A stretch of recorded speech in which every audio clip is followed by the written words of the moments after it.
अभी हमारे बीच में उपस्थित नेपाल के agriculture and livestock minister Baduram Bhusal ji, मेरे साथी मंत्री professor SP Singh Baghel ji, doctor Bharati Praveen Pawar ji, विशेष उपस्थित अजय कुमार सूद जी, हमारे Sudhansh Pant ji,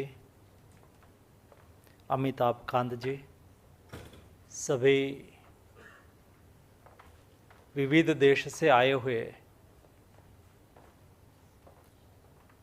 food safety regulators, उपस्थित सभी भाइयों बहनों, हम 2 दिन के लिए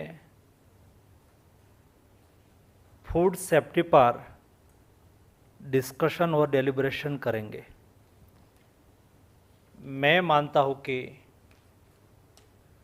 फूड रेगुलेटर इस सब्जेक्ट छोटा नहीं है, ये बहुत बड़ा सब्जेक्ट है। देश में हेल्थ के लिए बहुत बात होती है, वर्ल्ड हेल्थ असेंबली में डिस्कशन होता है, प्रति वर्ष 7 दिन का सेशन लगता है और हेल्थ के बारे में डिस्कशन होता है। लेकिन मैं मानता हूं कि जितना महत्व वर्ल्ड हेल्थ असेंबली का है, उससे कम महत्व फूड सेफ्टी का नहीं हो सकता है। फूड और हेल्थ दोनों एक दूसरे के साथ जुड़ा हुआ विषय है। आप क्वालिटी फूड लेंगे, न्यूट्रिएंट फूड लेंगे, बैलेंस न्यूट्रिएंट लेंगे तो ऑटोमेटिक आपकी हेल्थ अच्छी रहेगी। It is one type of preventive care. मैं मानता हूं कि बीमार नहीं होने के लिए फूड सेफ्टी बहुत महत्वपूर्ण है और इसलिए हम जब फूड सेफ्टी पर बात करते हैं, फूड स्टैंडर्ड और फूड सेफ्टी दोनों विषय को भी अलग करके देखना चाहिए। हम दोनों विषय को अलग करके देखेंगे तो हमें वन हेल्थ ऑटोमेटिक बीच में आ जाएगा। आप समझ सकते हो इस विषय की गहराई इतनी है, फूड रेगुलेटर की रिस्पॉन्सिबिलिटी इतनी है और इसलिए उन्होंने अपनी सोच और विजन को बहुत वाइड करने की आवश्यकता है। Climate, human health, animal health, plant health, ये सभी की इकोसिस्टम को हमें समझनी पड़ेगी। इसलिए फूड रेगुलेटर का संबंध और संपर्क ये चारों विषय के साथ होना चाहिए। एग्रीकल्चर यूनिवर्सिटी क्या रिसर्च कर रही है, क्या सोच रही है, क्या फूड प्रोडक्ट हो रही है, उसमें क्या कंटामिनेशन हम पा रहे हैं, कोई सॉइल में जो फूड पैदा होता है, एक फूड ग्रेन एक सॉइल में एक टाइप का न्यूट्रिएंट वाला होगा, लेकिन यही प्रोडक्ट, यही एग्रीकल्चर क्रॉप और दूसरे सेक्टर में जाओ, दूसरे प्लेस पर जाओ तो वहां उसका न्यूट्रिएंट कंटेंट बदल जाएगा। उसके आधार पर हम यूनिवर्सल स्टैंडर्ड तय नहीं कर सकते हैं। Continental wise, country wise, region wise आपकी सॉइल की हेल्थ भी उसके पर इफेक्ट करती है। और जब हम न्यूट्रिएंट फूड की बात करें, क्वालिटी फूड की बात करें, बैलेंस न्यूट्रिएंट की बात करें, तब हमें सारी इकोसिस्टम को समझनी पड़ेगी।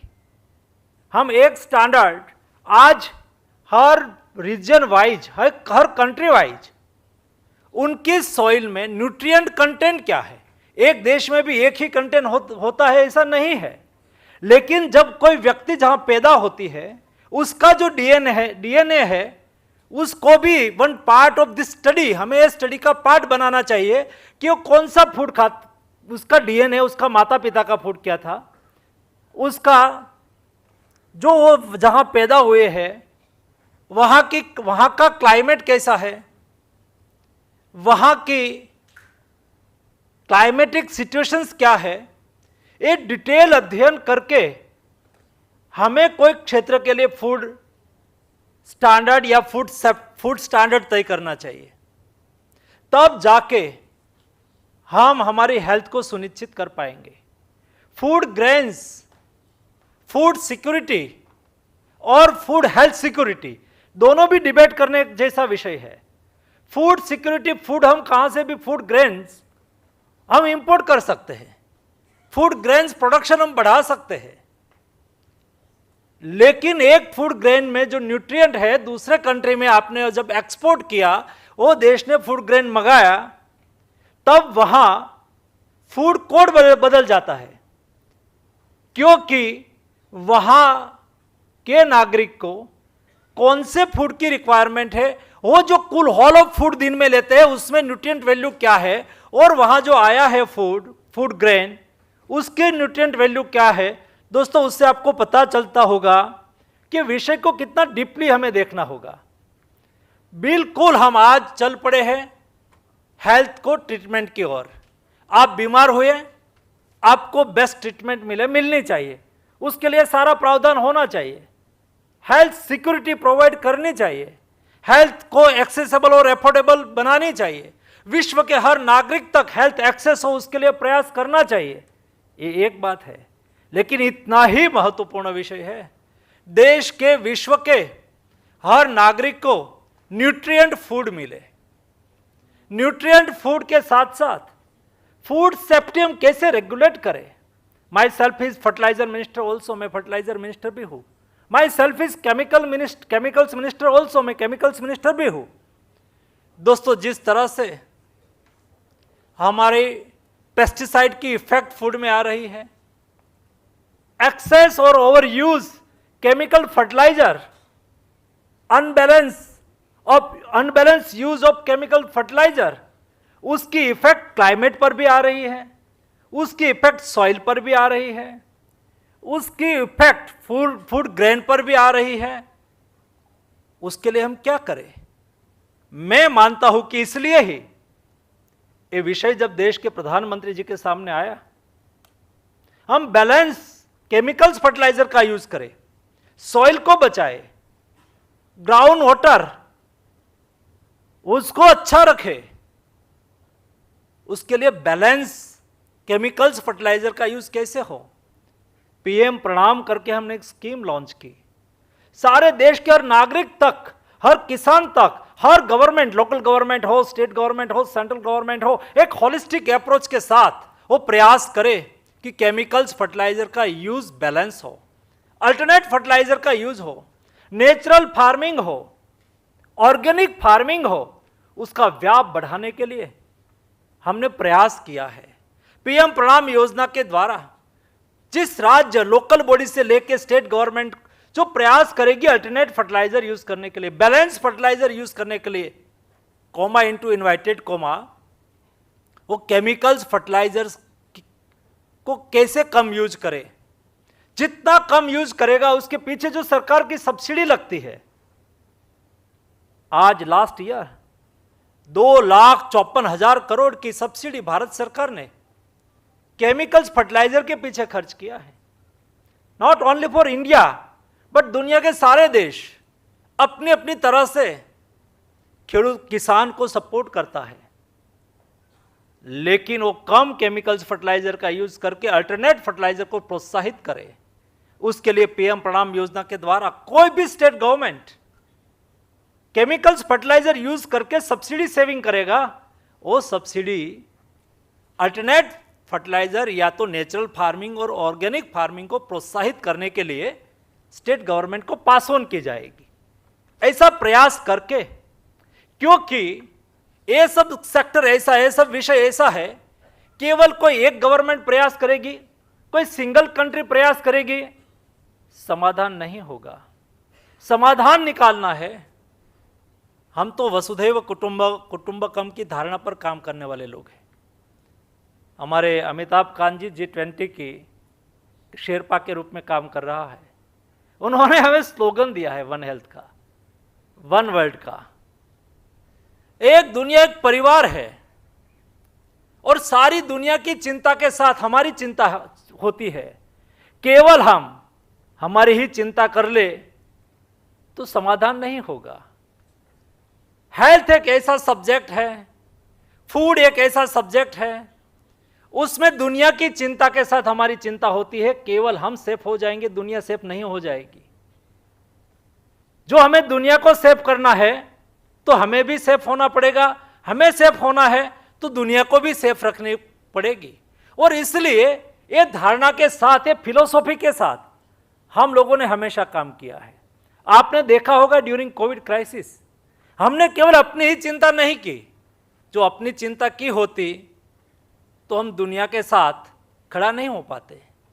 कोविड क्राइसिस में 3 समस्या विश्व के सामने आई। एक फूड ग्रेन की समस्या आई, फूड सिक्योरिटी की। हमने नीडी कंट्री को फूड एक्सपोर्ट किया। उस वक्त समस्या आई मेडिसिन की। दुनिया के पास मेडिसिन नहीं थी और प्रधानमंत्री जी को सारी दुनिया की ओर से कॉल आता था, हमें हाइड्रोक्सीक्लोरोक्विन और एजिथ्रोमाइसिन चाहिए।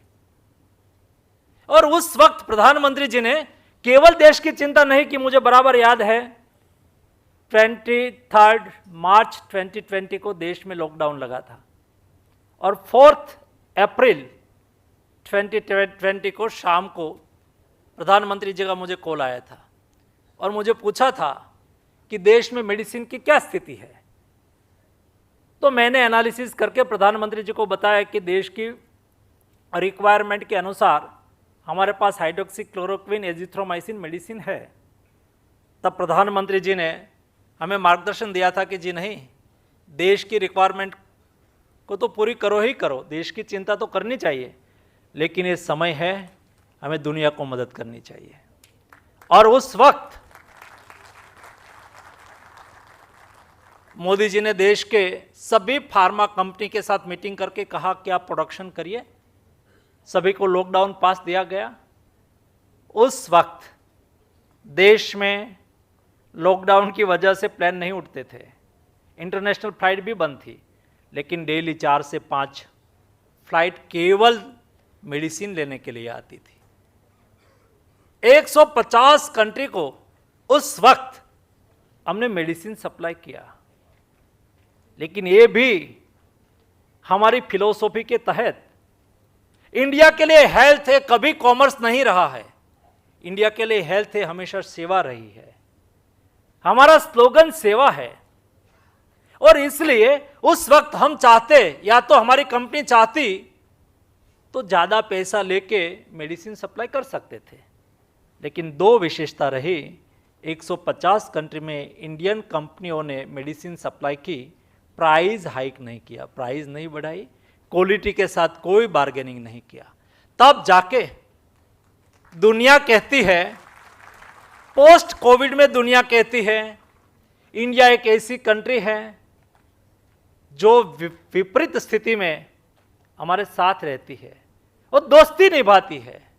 दोस्तों, दुनिया जब वैक्सीन का स्टॉक पाइलिंग कर रहे थे तब हम वैक्सीन मैत्री के तहत दुनिया के नीडी देशों को वैक्सीन पहुंचा रहे थे।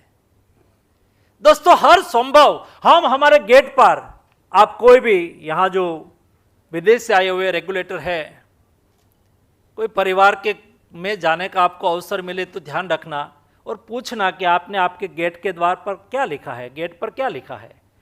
हमारे यहां गेट पर लाभ शुभ लिखा होता है।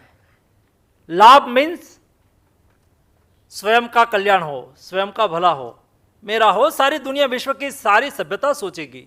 एनिमल मात्र अपने लिए तो हर कोई सोचेंगे, लेकिन हम लाभ के साथ लिखते हैं शुभ, मीन्स मेरा कल्याण हो, सामने वाला का भी कल्याण होना चाहिए, दूसरे का भी कल्याण होना चाहिए। ये फिलोसॉफी पर चलते हुए विश्व कल्याण की भावना के साथ हम हमारा कल्याण देखते हैं। और इसलिए ये आपकी फूड सेफ्टी के लिए आयोजित 2 दिन की रेगुलेटर समिट, हम सेफ कैसे रहे, हमारी हेल्थ सेफ कैसे रहे, क्या करने की आवश्यकता है, वैश्विक स्तर पर उसके लिए डिस्कशन और डेलिब्रेशन कोडेक्स के रूप में वर्ष में एक बार मिल जाते हैं और स्टैंडर्ड के बारे में हम डिस्कस कर लेते हैं। जी नहीं, समय बदल गया है, हमें डिटेल डिस्कशन और डेलिब्रेशन करना होगा।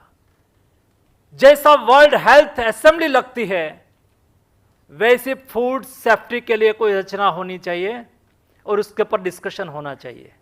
ये आज की समय की मांग है। जिस तरह से हैबिचुअल डिसीज बढ़ रहा है, जिस तरह से फूड में कंटामिनेशन पाया जा रहा है, जिस तरह से न्यूट्रिएंट अनबैलेंस न्यूट्रिएंट फूड का पार्ट बन रहा है, कई रीजन ऐसा है कि जिसके ऊपर डिटेल डिस्कशन की आवश्यकता है और उसके पर यूनिवर्सल डिस्कशन के आधार पर हर कंट्री उसमें से अपने देश के लिए कौन सी फिलोसॉफी को एडॉप्ट कर सकते हैं, उसमें से देश कंट्री वाइज हम हमारी फूड सेफ्टी के लिए प्रयास कर सकते हैं, आइडेंटिफाई कर सकते हैं, हमारा सिलेबस तैयार कर सकते हैं, हमारा फूड स्टैंडर्ड तय कर सकते हैं। और इसलिए एक यूनिवर्सल स्टैंडर्ड, एक कंट्री वाइज स्टैंडर्ड, 2 प्रकार के स्टैंडर्ड की आवश्यकता होगी दोस्तों। उसको देखते हुए मैं मानता हूं कि इस समिट थोड़ी टेक्निकल है लेकिन महत्वपूर्ण है। पहली बार शायद मैं मानता हूं जब मुझे ब्रीफिंग दिया गया था और 1 महीने पहले जब विषय मेरे सामने रखा कि G20 की हम प्रेसिडेंसी कर रहे हैं तो क्या हम विश्व के फूड रेगुलेटर को बुलाए। मैंने कहा कि एक प्रथा शुरू करनी चाहिए और इंडिया से शुरू करनी चाहिए।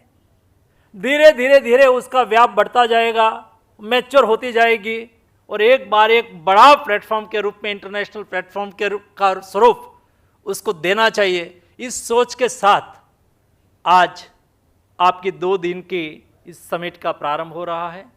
जो बाहर से आए हैं सभी का भी मैं यहाँ स्वागत करता हूँ।